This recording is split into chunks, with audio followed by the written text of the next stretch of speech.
Una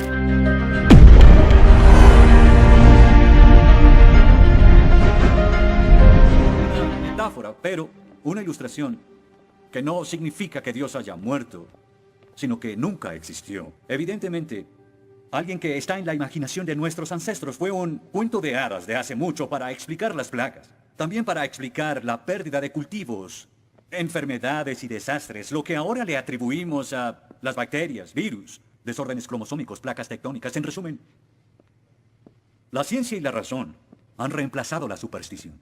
Y somos el resultado de todo eso. Y con su permiso, me gustaría evitar este debate sin sentido y saltar directo a la conclusión que todo estudiante debe saber. No hay Dios. Lo único que necesito de ustedes es que escriban en el papel que les acabo de dar 3 simples palabras. Dios está muerto. Y debajo su firma. Cuando lleguemos a un consenso unánime, que espero que lo tengamos, me ahorraré el tedioso deber de pasar por antiguos y banales argumentos y ustedes pasarán a la sección del curso en la que los estudiantes siempre reciben las notas más bajas del semestre. Y cuando terminen, por favor pasen los papeles a la derecha.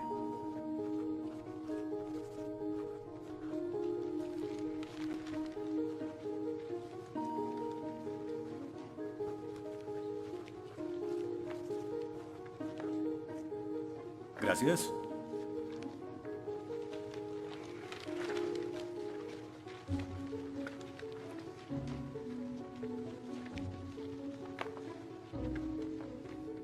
Gracias.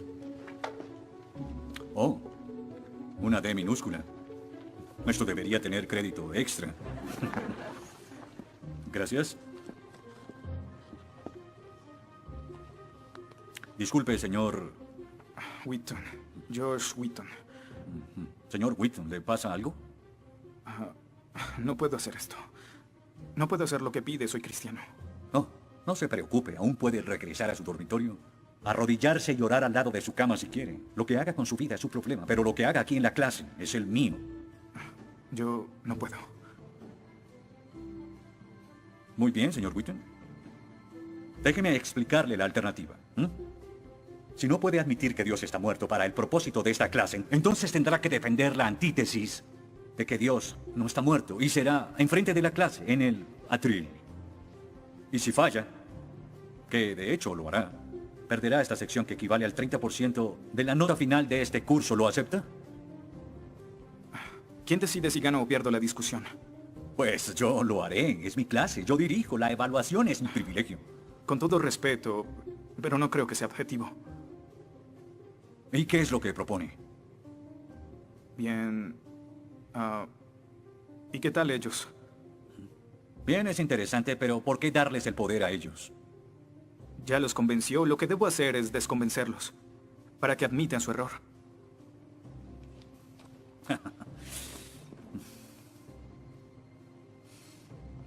Bien. Señor Wheaton, tendrá 3 sesiones los últimos 20 minutos de las próximas 3 clases para que exponga su punto. Le prometo que haré las menores interrupciones posibles. Puede pedir lo que quiera en la clase, pero no le daré más tiempo. Claro, será responsable con las otras tareas de la clase, pero puede cambiar de opinión y traer la hoja firmada. La próxima clase y seguiremos como si nada hubiera pasado. Y con eso, como lo había dicho antes, le daré la palabra al señor Wheaton, quien presentará su caso a favor de un dictador supremo celestial, también conocido como Dios. Señor Wheaton, ¿está listo? El atrio es suyo.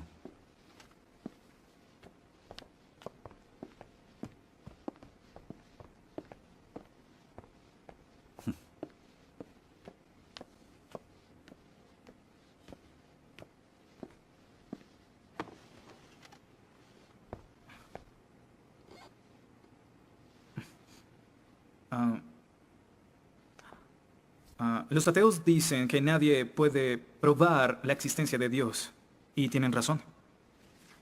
Pero yo digo que nadie puede refutar que Dios existe.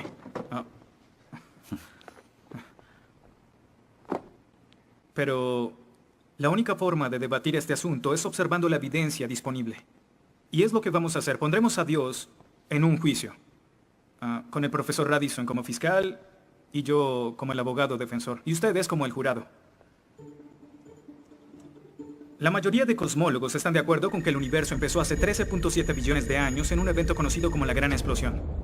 Ahora, analicemos la descripción del físico ganador del premio Nobel Steven Weinberg de cómo habría sido la Gran Explosión y, ya que él es ateo, podemos estar seguros de que no hay ninguna inclinación religiosa en su descripción. Al principio, hubo una explosión y en 3 minutos, 98% de la materia que hay o habrá se produjo. El universo apareció. Por 2500 años, la mayoría de científicos estuvieron de acuerdo con Aristóteles, con la idea de que el universo siempre ha existido sin inicio o final. Pero la Biblia no está de acuerdo. En 1920, el astrónomo belga Georges Lemaitre, teísta, que de hecho... ¿Qué es un teísta? Un teísta es alguien que cree en la existencia de Dios. Dijo que todo el universo saltó a la existencia en un billonésimo de segundo. De la nada, en un inimaginable destello de luz. Así es como esperaría que el universo respondiera si Dios hubiera dado la instrucción en Génesis 1:3 que exista la luz. En otras palabras, el origen del universo apareció como se esperaría después de leer Génesis y por 2500 años. La Biblia tiene razón y la ciencia está equivocada. Todo apunta a un Dios que lo creó, verán. En el mundo real no se ven cosas que se salgan de la nada, pero los ateos quieren hacer una excepción en esta regla. Específicamente en el universo y... Pero en su libro El espejismo de Dios, Richard Dawkins dice que si me dices que Dios creó el universo, entonces tengo el derecho a preguntar quién creó a Dios. La pregunta de Dawkins solo tiene sentido en términos de un Dios que ha sido creado. No tiene sentido en términos de un Dios no creado. ¿Qué es la clase de Dios en el que creen? Incluso dejando a Dios fuera de la ecuación, tengo el derecho de devolverle la pregunta al señor Dawkins y decir, si el universo te creó, ¿quién creó el universo? Ven, tanto teístas como ateos están agobiados por contestar la misma pregunta de cómo iniciaron las cosas. Lo que espero que entiendan de esto es que no hay que cometer suicidio intelectual para creer en un creador tras la creación, y en la medida que descarten a Dios, se verán obligados a encontrar una increíble explicación de cómo las cosas iniciaron. Me imagino que estás satisfecho con tu presentación. Veo que astutamente evadiste el hecho de que Stephen Hawking, el científico más famoso del mundo y no es teísta, recientemente estuvo a favor de un universo autodiseñado. No lo evadí, Simplemente no lo sabías. Bien, veamos lo que el profesor Hawking, profesor lucasiano de física de Cambridge, quien ahora ocupa la silla usada por Sir Isaac Newton, tiene que decir sobre el origen del universo. Y cito, ya que hay una ley como la gravedad, el universo puede y se creará de la nada. Creación espontánea es la razón, hay algo en lugar de nada. Por eso es que el universo existe, nosotros existimos. No es necesario invocar a Dios para tener al universo en movimiento. Final de la cita. Nunca ibas a mencionar su comentario, pero su opinión se mantiene. ¿Qué respondes?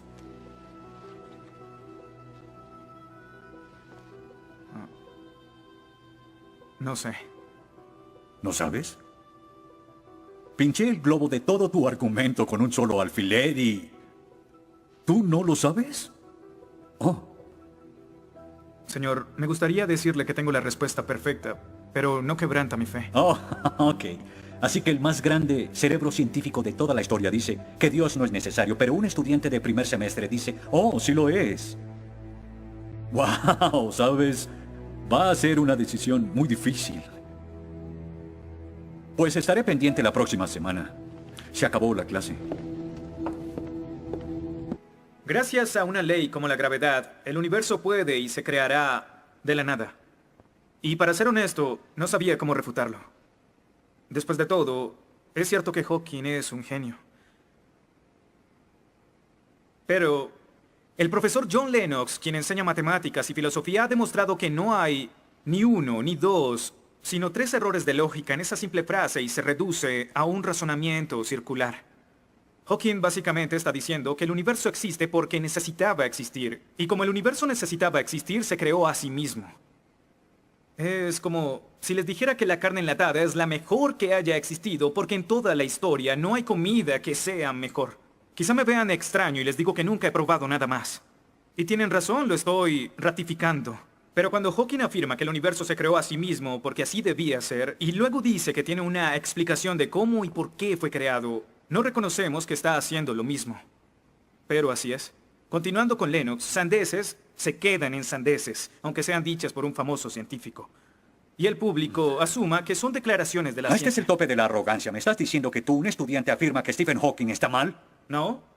Lo que digo es que John Lennox, profesor de matemáticas y filosofía, encontró que las razones del profesor Hawking son incorrectas. Y si no soporta mi desacuerdo con Hawking, le sugiero que vaya a la página 5 de su libro, en donde insiste en que la filosofía está muerta. Y si está tan seguro de la infalibilidad de Hawking y la filosofía realmente está muerta, entonces no hay necesidad de esta clase.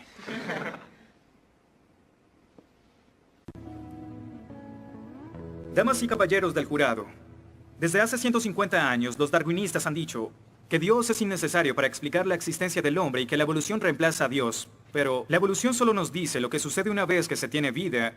Así que, ¿de dónde viene ese algo que tiene vida? Darwin nunca lo dijo, quizás supuso que un rayo cayó en una piscina con los químicos correctos. Lotería, un ser vivo.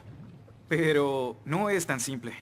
Verán, Darwin afirma que el ancestro de todas las cosas vivientes vino de una sola cosa. Un organismo simple que se reprodujo y se modificó con el tiempo en una forma de vida más compleja. Por eso es que después de contemplar su propia teoría, Darwin pronunció su famosa declaración: Natura non fucking saltum, lo que significa: la naturaleza no salta. Y como el famoso autor Lee Strobel dijo, si puedes imaginar los 3.8 billones de años que los científicos dicen que la vida ha estado entre nosotros en un día de 24 horas, en el espacio de 90 segundos, la mayoría de grupos de animales de repente aparecieron en las formas que actualmente tienen. No como Darwin predijo, sino en términos de evolución, casi instantáneamente. Así que, la naturaleza no salta, se convierte en la naturaleza dio un gran salto. ¿Cómo los teístas explican tanta información biológica? Y Dios dijo, que las aguas se llenen de seres vivientes y que vuelen aves sobre la tierra en la expansión de los cielos. Dios creó los monstruos marinos, los diversos seres vivientes que llenan las aguas y todas las especies de aves. Y Dios vio que esto era bueno. Génesis 1:20. En otras palabras, la creación sucedió porque Dios lo dijo. Y lo que parece para nosotros un proceso oscuro sin guía, pudo realmente ser controlado de principio a fin. Se dice que el mal es el arma más potente del ateísmo contra la fe cristiana. Después de todo, la existencia del mal nos lleva a una pregunta. ¿Y si Dios es tan bueno y tan poderoso, por qué permite que el mal exista? La respuesta a esto es muy simple. Libre albedrío. Dios permite que el mal exista por el libre albedrío. Desde el punto de vista cristiano, Dios tolera el mal en este mundo por un tiempo, para que un día todos los que eligieron amarlo estén con Él en el cielo, apartados del mal, pero con el libre albedrío intacto. En otras palabras, la intención de Dios con el mal es destruirlo un día. Oh, qué conveniente. Un día me desharé de todo el mal del mundo, pero hasta ese momento tendrán que lidiar con las guerras, holocaustos, tsunamis, pobreza, hambruna y sida. Que se diviertan. Luego nos enseñará sobre el absolutismo moral. ¿Pero por qué no? El profesor Radisson, quien claramente es ateo, no cree en absolutismo moral, pero en su programa dice que planea hacernos un examen en la última semana. Apuesto a que si consigo una A en el examen haciendo trampa, inmediatamente empezará a sonar como un cristiano, insistiendo que está mal hacerlo. ¿Y qué base tendría él? Si el propósito de mis acciones es lograr el éxito, entonces, ¿por qué no podría hacerlo? Para los cristianos, el punto de la moralidad, lo que constituye lo bueno y lo malo, es una línea directa que nos conduce hacia Dios. Oh, ¿estás diciendo que necesitamos a Dios para ser morales? ¿Que una moral atea no es posible? No, pero sin Dios no hay una razón para ser moral. No habría un estándar para el comportamiento moral. Para los cristianos, mentir, robar, hacer trampa en un examen para lograr una calificación que no merezco está prohibido. Pero si Dios no existiera, según Dostoyevsky, este es el punto. Ahora, si Dios no existe, entonces todo es permitido. Y no solo es permitido, sino sin sentido. Si el profesor Radisson tiene razón, entonces nuestra lucha, nuestro debate, lo que decidamos aquí no tiene sentido. Nuestras vidas, nuestras muertes no serán diferentes a las de un pez dorado. Oh, qué ridiculez. Después de toda tu charla, ¿quieres decir que solo hay una opción? Creer o no creer. Así es. Eso es todo. De eso se trata todo. La diferencia entre su posición y la mía es que usted les quitó su elección. Les exigió que eligieran la casilla marcada con no creo. Sí, porque quiero liberarlos. Porque la religión es como un virus mental que los padres han heredado a sus hijos. Y el cristianismo es el peor de todos. Lentamente se mete en tu vida cuando estás débil, enfermo o indefenso. ¿La religión es una enfermedad? Sí. Sí, infecta todo. Es la enemiga de la razón. ¿Razón? Profesor, usted dejó la razón hace mucho tiempo. Lo que nos está enseñando aquí no es filosofía, ni siquiera es ateísmo. Lo que nos está enseñando aquí es antiteísmo, no es suficiente. Necesita que todos no creamos como usted. ¿Por qué no admites la verdad? ¿Quieres enredarlos en tu primitiva superstición? Lo que quiero es que tome su propia decisión. Eso es lo que Dios No quiere. sabes cuánto voy a disfrutar reprobándote. Pero ¿a quién realmente quiere reprobar, profesor? ¿A mí? ¿O a Dios?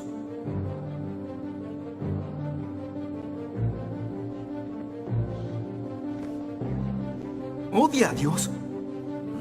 Ni siquiera es una pregunta. Ok. ¿Por qué odia a Dios? Esto es ridículo. ¿Por qué odia a Dios? Responda la pregunta. ¿Ha visto la ciencia y los argumentos? La ciencia avala su existencia, conoce la verdad. ¿Por qué lo odia? ¿Por qué? Esta es una pregunta simple, profesor. ¿Por qué odia a Dios? Porque Él me quitó todo lo que era importante para mí. Sí, yo odio a Dios. Todo lo que siento por Él es odio.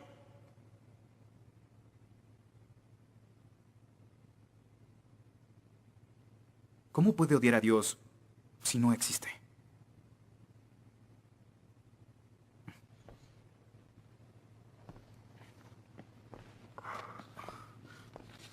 No probaste nada. Quizá no. Ellos deben elegir.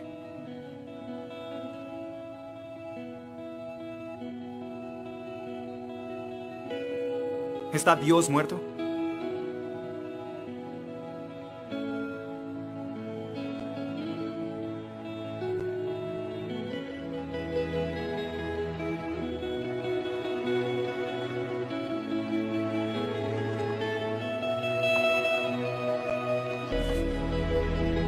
Dios no está muerto.